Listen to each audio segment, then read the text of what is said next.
अस्सलाम वालेकुम। So today our topic of discussion is this neurovasculature in arm कि arm के कंपार्टमेंट हमने अभी पढ़े हैं कि उसके मसल्स पढ़े हैं, तो हम अब उसके जो भी इस कंपार्टमेंट में आर्टरीज़ और नर्व्स होती हैं उनको पढ़ लेते हैं। ठीक है, बहुत ही इजी है, हमने सारी बातें ऑलरेडी डिस्कस की हुई हैं। ठीक है, तो हम दोबारा करते जाएंगे उनको रिवाइज़। ये मैंने बनाया एक स्कैपुला। ठीक है, हमने उसकी ग्लेनाइड कैविटी बनाई है और साथ उसका हेड ऑफ ह्यूमरस अटैच होकर ग्लिनो ह्यूमरल जॉइंट बना रहा है। ठीक है, और ये इंटीरियर सरफेस ऑफ ह्यूमरस है। यहाँ पर हमने पढ़ा था कि यहाँ पे एक्सिलरी आर्टरी आ रही होती है, lower border of teres major पे आगे वो आगे ब्रेकियल आर्टरी पे कंटिन्यू हो जाती है। ठीक है, तो ये जो रेड वाली आपको नज़र आ रही है ये सारी आपके पास ब्रेकियल आर्टरी है। ठीक है, ये ऐसे ही हमारे पास कंटिन्यू हो रही होती है। ये डायग्राम बताने का मकसद ये है कि आपको रिलेशंस पता लग जाएँ आर्टरीज़ के और नर्व्स के। फिर डायग्राम दूसरी हम बुक टैब पे भी मैं आपको दिखा दूंगा ताकि आपको और ओरिएंटेशन हो जाए। तो ये कॉन्टीन्यूसली ब्रेकियल आर्टरी आ रही होती है। उसके बाद यहाँ पे हमने पोस्टीरियर कॉर्ड और ब्रेकियल प्लेक्सिस पढ़ा था। हमने थर्ड एक्सिलरी आर्टरी के रिलेशंस में ये सारी नर्व्स पड़ी हुई हैं। ठीक है, तो ये पोस्टीरियर कॉर्ड से दो आर्टरी नर्व्स निकल रही होती हैं। एक ये ब्लू वाली जो मैंने बनाई है ये एक्सिलरी नर्व है। ठीक है, ये ऊपर जाके यहाँ पे ये डेल्टॉइड मसल को सप्लाई करती है क्वाड्रेंगुलर स्पेस में से। ठीक है, और उसके बाद ये हमारे पास नीचे जो आ रही है ब्लू कलर की, ये हमारे पास कौन सी नर्व है, अगर मैं थोड़ा सा ऊपर करके दिखाऊँ, ये हमारे पास है रेडियल नर्व। ठीक है, ये हमारे पास इधर लोअर ट्रायंगुलर स्पेस में with profunda brachii artery posterior surface जो रेडियल ग्रूव होती है उसमें चली जाती है। ठीक है, और ये कंटिन्यू करते करते लोअर एंड पे आके ये इंटरमस्कुलर सेप्टम को पियर्स करके लेटरल एपिकोंडाइल के आगे आ जाती है। ठीक है, ये हमारे पास ब्रेकियल आर्टरी है। ठीक है, और यही आगे हमारे पास कंटिन्यू होती है। उसके पहले ये जो लेटरली है ये मीडियन नर्व पड़ी हुई है, और जो ये मीडियल साइड पे ये अल्नर नर्व पड़ी हुई है। ठीक है, जब ये मिडवे आ जाती है तो ये जो मीडियन नर्व है इसको क्रॉस करती है और इसके मीडियल साइड पे आ जाती है और आगे ऐसे ही कंटिन्यू करती है। ठीक है, और ये ब्रेकियल आर्टरी ऐसे ही कंटिन्यू करते हुए मिड में आ जाती है एल्बो जॉइंट के पास आकर। ठीक है, और ये जो अल्नर नर्व है ये मीडियल साइड पे होती जब ये एंड पर आती है ये इंटरमस्कुलर सेप्टम को पियर्स करके मीडियल एपिकोंडाइल के पोस्टीरियरली चली जाती है। ठीक है, तो क्यूबिटल फोसा में अगर कोई आपसे कंटेंट पूछ लेगा तो सबसे मीडियल जो आप बताएंगे, यहाँ पे वैसे अल्नर नर्व होनी चाहिए थी लेकिन नहीं, वो पीछे चली जाती है मीडियल एपिकोंडाइल के। तो सबसे मीडियल यहाँ पर मीडियन नर्व पड़ी होती है, फिर उसके लैटरल ब्रेकियल आर्टरी पड़ी होती है, उसके लैटरली यहाँ पे बाइसेप्स मसल का टेंडन पड़ा होता है, और सबसे लैटरल यहाँ पे ये रेडियल नर्व पड़ी हुई होती है। ठीक है, तो ये आपके कंटेंट होते हैं क्यूबिटल फोसा के। ठीक है, और यहाँ पे सिफेलिक और बेजेलिक वेन भी होती हैं जो कि आपस में कनेक्ट हो रही होती है विद मीडियन क्यूबिटल वेन। ठीक है, these are the contents of cubital fossa. ठीक है, तो ये आपको एक ओरिएंटेशन समझाई है मैंने।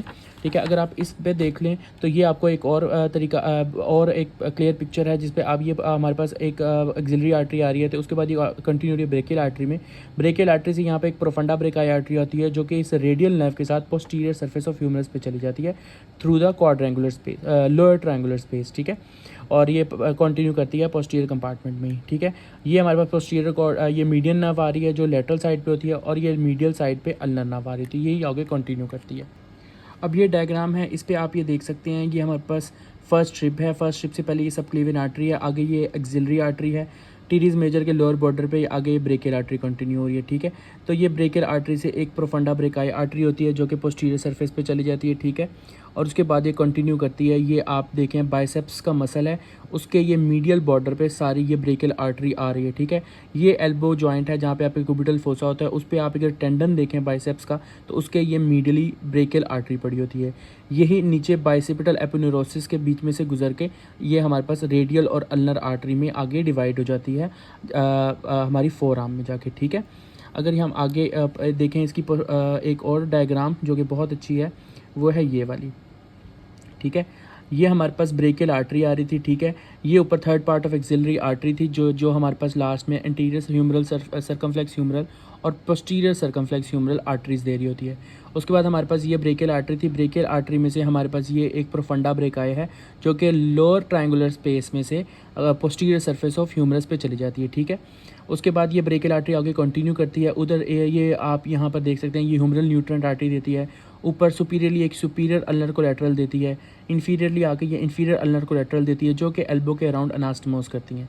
ठीक है, इधर से हमारे प्रोफंडा ब्रेकाई, एंड पे हम हमारे पास रेडियल कोलैटरल और मिडल कोलैटरल आर्टरीज देते हैं। ठीक है, उसके बाद ये एंड पे आ गया ब्रेकियल आर्टरी जो है ये बिल्कुल मिड में पड़ी होती है जब एल्बो जॉइंट।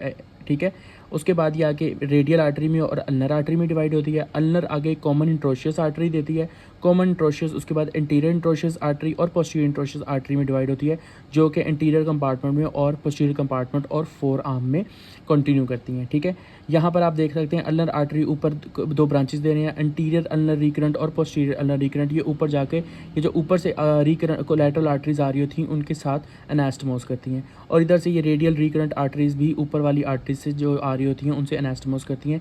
ऐसे ही ये एल्बो जॉइंट पे एनास्टमोसिस बनता है। उसी तरह ही अगर हम वेन्स की बात कर लें, हम फोर आर्म से अभी ऊपर आर्म में ही बात कर रहे हैं, तो उसी तरह हमारे पास ये बेज़ेलिक मीडियल साइड पे वेन होती है और लेटरल साइड पे सिफेलिक वेन्स होती हैं, जो कि सारी वेनस ड्रेनेज हमारे पास फोर आर्म्स हैंड से और फोर आर्म से लेकर आ रही होती हैं। ये अप टू द आर्म आती हैं, ये इधर बेज़ेलिक वेन होती है, ये मीडियन कोर्बिटल वेन होती है, और ये cephalic vein lateral border of biceps पे, और जो बेज़ेलिक वेन होती है ये मीडियल बॉर्डर ऑफ बाइसेप्स पे कंटिन्यू करती जाती हैं। ठीक है, उसके बाद ये डीप फेशिया से भी कुछ बेज़ेलिक वेन पेनिट्रेट करती है डीप फेशिया को, उसके बाद ये कंटिन्यू करती है एज एक्सिलरी वेन। ठीक है, और यहाँ से जो सिफेलिक वेन होती है ये अपवर्ड आकर ये भी at the end axillary vein में ड्रेन कर जाती है। उसके बाद ये कंटिन्यू करेगी और एंड पर जाके ये सब क्लेवियन वेन बन जाएगी। इस तरह ये अब जो हमारे पास आर्म की जो सारी वेनस ड्रेनेज है वो इस तरह कंटिन्यू करती है। Then we have this nerves. ठीक है, ब्रेकियल प्लेक्सिस से हमारे पास ये नर्व्स निकल रही थी। ठीक है, ये हमारे पास एक नर्व निकल रही है जो कि मस्कुलोकुटेनियस नर्व है। ये हमारे इंटीरियर कंपार्टमेंट के तीनों मसल्स को, बाइसेप्स को, ब्रेकियालिस मसल को और क्रैकोब्रेकियालिस को, सबको नर्व सप्लाई दे रही होती है। उसके बाद ये हमारे पास आ रही है मीडियल और लेटरल कॉर्ड से मिलकर मीडियन नर्व, जो पहले लेटरल पड़ी हुई थी ब्रेकियल आर्टरी के, मिड पॉइंट पर जाके ये क्रॉस करके उसके मीडियल साइड पे आ जाएगी। ठीक है, तो ये मीडियन नर्व, ये हमारे पास मीडियल साइड पे जो मीडियल कॉर्ड से आ रही होती है, ये वाली अल्नर नर्व है। ये अब टोटली हमारे पास मीडियल साइड पे रहेगी। फिर ये हमारे पास मीडियल इंटरमस्कुलर सेप्टम को पियर्स करके पोस्टीरियर कंपार्टमेंट में चली जाती है और मीडियल एपिकंडाइल के पोस्टीरियरली हो जाती है। और ये हमारे पास रेडियल नर्व थी, ये पोस्टीरियरली ही होती है, एंड पर ये लेटरल एपिकंडाइल के इंटीरियरली पास करती है। ठीक है, ये मीडियन नर्व आगे कंटिन्यू करेगी as anterior interosseous nerve, ulnar nerve भी कंटिन्यू करेगी, और रेडियल नर्व भी आगे जाके अपनी दो ब्रांचेस दे देती है। मस्कुलोकुटेनियस नर्व आर्म में अपनी ब्रांचेस दे के कंटिन्यू करती है as lateral cutaneous nerve of forearm. ठीक है, then we have this diagram. ठीक है, इस डायग्राम में भी आपको नज़र आ रहा होगा ये मस्कुलोकुटेनियस है, मोर और लेस ये वही डायग्राम है। यहाँ पर आपको एक अच्छा व्यू नज़र आ रहा होगा। देन अगर हम रेडियल नर्व देख लें तो हमने ये पढ़ा था कि ये हमारे पास लोअर ट्रायंगुलर स्पेस है, इसके अंदर एक ही आर्टरी आ रही होती है जो कि ब्रेकियल आर्टरी से प्रोफंडा ब्रेका है, और साथ ये रेडियल नर्व आ रही होती है जो कि इस पोस्टीरियर सरफेस पे रेडियल ग्रूव पे कंटिन्यू कर रही होती है। तो ये जो हमारे पास ये नर्व है ये सारी रेडियल नर्व है। ठीक है, जो पोस्टीरियर कंपार्टमेंट में होगी, और ये यहाँ पे देखें ये ब्रांचेस दे रही है to the heads of triceps brachii. ये यहाँ पर इसने इंटरमस्कुलर सेप्टम को पियर्स किया है, पोस्टीरियर कंपार्टमेंट से निकलकर ये इंटीरियर कंपार्टमेंट में चली गई है, और ये लेटरल एपिकंडाइल के इंटीरियर चली गई है।